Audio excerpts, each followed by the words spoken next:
एक ही तरीका है जो कि इस गर्म मौसम को फाइट करेगा, वो है दरख्त उगाना। मैं आपको बताऊं आपने किया क्या। कोई भी नहीं समझता था होगा। आपका ख्वाब जब मुखलिस हो, अपने जात के ऊपर ना हो, आप जब इंसानों के लिए कुछ कर रहे हो और आप हार ना माने, लोगों को आप इन्होंने साथ मिलाया, उनको पैसे मिले, उनको रोजगार मिला। ये आपके सामने मिसाल है। ये पाकिस्तान की ब्यूरोक्रेसी है, ये तुर्की से नहीं इंपोर्ट की हुई। ये मॉडल सारे पाकिस्तान में अब हम लगा सकते हैं।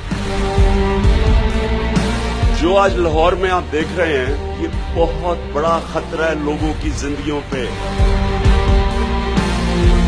ये सारी रिसर्च अब ये बताती है कि 11 साल इंसान की जिंदगी में कम होते हैं। बच्चे बहुत बड़े खतरे में हैं। लाहौर जाएं, पिंडी चले जाएं, कोई दरख्त ही नहीं है।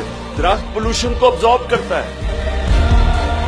तो हमने अक्टूबर में फैसला किया है रिजर्व फॉरेस्ट।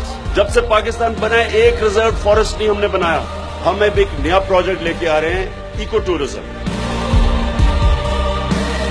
जो मैंने अभी गर्मियों में मैं ट्रैवल किया इन इलाकों पे,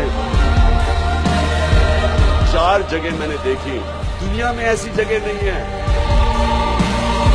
मैं मुबारक देता हूं परवेज खटक आपको। मैं जितने यहाँ गार्ड्स बैठे हुए हैं, मुझे खुशी है कि आप सबको आज प्रमोशन मिली। आप डिजर्व करते हैं।